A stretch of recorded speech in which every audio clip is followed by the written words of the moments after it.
Eu tenho uma amiga que ela vinha bastante para o Namastê, né, Jane? Não é dela essa frase, mas eu gosto sempre de referenciar as pessoas que trouxeram a frase. A Jane tinha uma frase que ela falava assim, ela trouxe uma frase que ela falava assim, a dor é inevitável, o sofrimento é opcional. A dor é inevitável, o sofrimento é opcional. Então, quando eu falo de dor, a dor está aí, tá?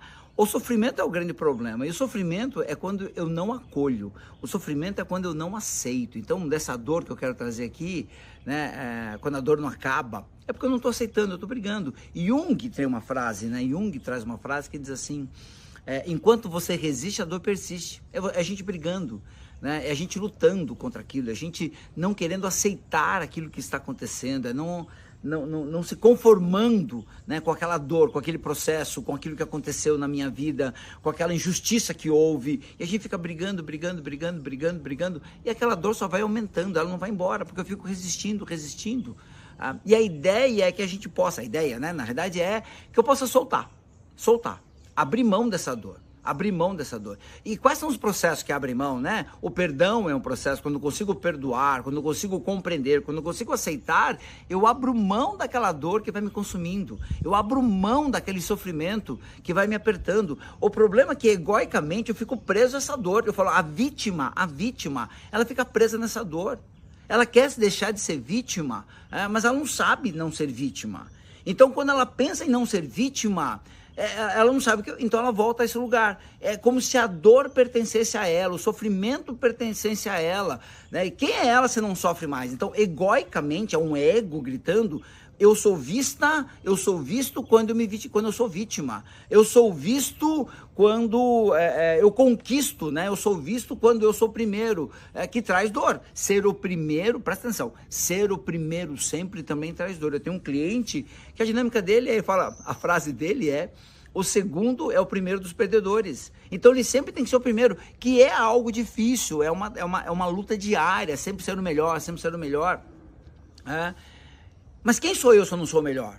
Quem sou eu se eu não sou a vítima? Então esse é um processo muito dolorido, muito doloroso, muito sofrido.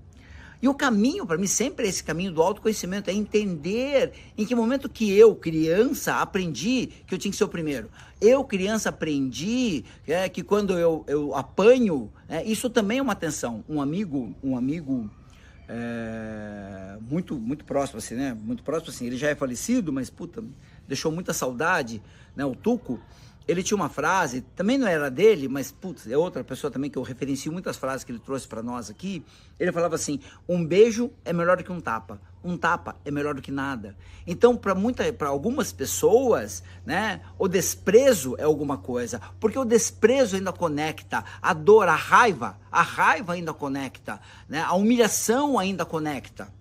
Porque se eu não tenho isso, eu não tenho nada. Pode parecer muito paradoxal, muito louco, mas essa é a mente. Eu lembro de uma vez uma menina que veio pro Namastê e ela falava da raiva que ela sentiu do pai dela, né? Da raiva. E um dia, depois de um processo terapêutico, ela falou assim, hoje eu entendo por que eu não conseguia abrir mão dessa raiva que eu sentia. Porque a raiva era a única coisa que me conectava a ele. Se eu não sinto mais raiva, eu não tenho mais nada pelo meu pai. Então, a dor, a vitimização, né, a humilhação, tudo isso ainda me conecta. Tudo isso me faz ainda ser visto, ser vista. Então, manter nessa dor, ele tem um benefício. Me manter na dor tem um benefício. Muita gente fala que, eu quero vir para o Namastê, eu não aguento mais essa dor que eu estou vivendo, não aguento mais isso. Mas poucas vêm. Poucas vêm se conhecer, poucas vêm se ver, poucas vêm enxergar a verdade. Porque quando eu enxergo a verdade, eu começo a entender que nunca houve dor. Nunca houve não amor, nunca houve rejeição. É apenas a minha mente infantil que construiu essa ideia. Mas quem sou eu, se eu não sou a não vista, se eu não sou aquela que não é amada? Porque eu aprendi a viver dessa forma. Então, a gente é muito apegado a esse processo de dor. Sair desse processo, ele não é algo tão simples, porque ele exige, né? Ele busca, né? Exige da gente um autoconhecimento, que é voltar para casa e entender todos esses processos mentais aqui, essas crenças que minha mente criou. E quando eu consigo entender isso, talvez eu consiga começar a me desvencilhar desse processo de dor, para que eu possa viver a minha vida sem estar grudado, conectado ainda a esse processo. que pro meu ego, pro meu inconsciente, ainda me mantém conectado, ainda me mantém me sentindo sendo amada através de uma dor, através de uma humilhação, através de uma rejeição.